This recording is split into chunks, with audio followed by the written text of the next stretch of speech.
3 ফেব্রুয়ারি বিকাল 3টা। দক্ষিণের কুসং এয়ারবেসে হঠাৎ করেই সবকিছু বদলে যায়। কিছুক্ষণ আগেও সেখানে সবকিছু ছিল একদম স্বাভাবিক। সেখানে কয়েক মিনিটের ভেতরে নিরাপত্তা কয়েক গুণ বাড়িয়ে দেওয়া হয়। যে রানওয়ে দিয়ে নিয়মিত সামরিক বিমান ওঠানামা করে সেই আকাশ হঠাৎ করেই একদম ফাঁকা করে দেওয়া হয়। সব এয়ার ডিফেন্স সিস্টেম একসঙ্গে চালু করা হয়। চারপাশে অস্বাভাবিক নীরবতা। আর বেসের ভিতরে প্রস্তুত রাখা হয় বিশাল আকারের হওয়াসাং 17 ব্যালিস্টিক মিসাইল। স্বাভাবিকভাবেই প্রশ্ন ওঠে, হঠাৎ এত কড়া সতর্কতা কেন? সবচেয়ে অবাক করার বিষয় হলো এর ঠিক 2 ঘন্টা আগেও সেখানে সবকিছু ছিল স্বাভাবিক। নিয়মিত ফ্লাইট চলছিল, সামরিক পরিবহন বিমান আসা যাওয়া করছিল। সমস্যা প্রথম ধরা পড়ে প্রধান রাডার কন্ট্রোল রুমে। সেখানে দায়িত্বে থাকা অপারেটররা লক্ষ্য করেন সব বিমান ঠিকভাবে ল্যান্ড করছে, সবকিছু নিয়ম মেনেই চলছে।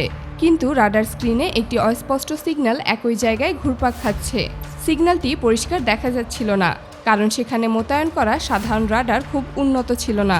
তবুও বিষয়টি সন্দেহজনক মনে হওয়ায় কর্মকর্তারা পর্যবেক্ষণ চালিয়ে যান। কিছু সময় পর্যবেক্ষণের পর সিদ্ধান্ত নেওয়া হয় আরও উন্নত রাডার সিস্টেম চালু করার। নতুন রাডার চালু হতেই পুরো ছবি পরিষ্কার হয়ে যায়। দেখা যায় মাটি থেকে প্রায় 16 কিলোমিটার উপরে একটি অজানা উড়ন্ত বস্তু ঘোরাফেরা করছে। এটি খুব দ্রুত গতিতে ছুটছিল না, আবার পুরোপুরি স্থিরও ছিল না। তবে এত উচ্চতায় দীর্ঘ সময় ধরে অবস্থান করা সাধারণ যাত্রীবাহী বিমানের পক্ষে সম্ভব নয়। বিষয়টি তখন আরও রহস্যময় হয়ে ওঠে। পরিস্থিতি বুঝে সঙ্গে সঙ্গে একটি যুদ্ধবিমান পাঠানো হয়। বেস থেকে উড়ে যায় একটি মাইকোয়ান MiG-29। এটি রাশিয়ার তৈরি একটি শক্তিশালী যুদ্ধবিমান। এই ফাইটার জেট মূলত আকাশের কাছাকাছি লড়াই অর্থাৎ ডগ ফাইটের জন্য পরিচিত। এটি ঘন্টায় প্রায় 2400 কিলোমিটার গতিতে উঠতে পারে। পাইলট দ্রুত সেই অজানা সিগন্যালের দিকে এগিয়ে যেতে থাকেন। কিন্তু সমস্যা দেখা দেয় উচ্চতায়।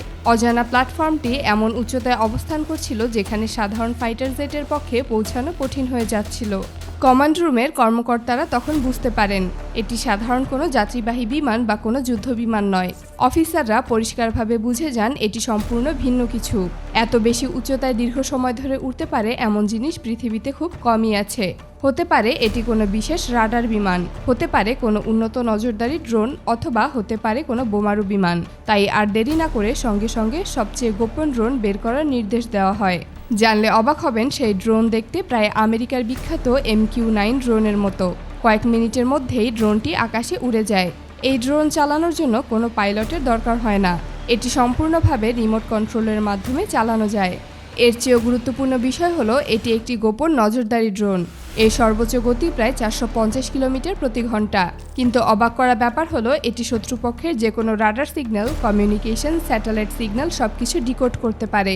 আর এটাকে পাঠানোর প্রধান কারণ হলো এই ড্রোন মাটি থেকে 26 কিলোমিটারের উপরে উড়তে সক্ষম। ড্রোনটি কাছাকাছি পৌঁছানোর আগেই তার সেন্সর বুঝতে পারে সেখানে কোনো নজরদারি ড্রোন রয়েছে। কয়েক কিলোমিটার দূর থেকেই শক্তিশালী ইলেকট্রনিক সিগন্যাল ধরা পড়ে। কন্ট্রোল রুমের বড় ডিসপ্লেতে দেখা যাচ্ছিল সেটি ডানাযুক্ত মাঝারি আকারের একটি ড্রোনের মতো দেখতে। তখন কমান্ড রুমের ভেতরে উত্তেজনা আরও বেড়ে যায়। সবার মনে একটাই প্রশ্ন, এটি কি কোনো বিদেশি স্পাই ড্রোন? হাইকমান্ড দ্রুত সিদ্ধান্ত নেয় তাদের আকাশসীমায় কোনো কিছুই গ্রহণযোগ্য না। সব এয়ার ডিফেন্স সিস্টেম আগেই চালু করা ছিল। আশেপাশে থাকা যাত্রীবাহী বিমানগুলোর ওঠানামা কিছু সময়ের জন্য বন্ধ করে দেওয়া হয়। মাত্র কয়েক মিনিটের মধ্যে ডিফেন্স সিস্টেম থেকে একটি মিসাইল ছোড়া হয় টার্গেটের দিকে। এগুলো আধুনিক S-400 সিরিজের মিসাইল। এগুলো কয়েক শত কিলোমিটার দূরে টার্গেটে নির্ভুলভাবে হিট করতে পারে। কয়েক সেকেন্ডের টান উত্তেজনার পর রাডার স্ক্রিনে সবাই তাকিয়ে থাকে। কয়েক সেকেন্ড পর দেখা যায় অজানা সিগন্যালটি হঠাৎ অদৃশ্য হয়ে গেছে। তখনই সবাই বুঝতে পারল তারা সফল হয়েছে।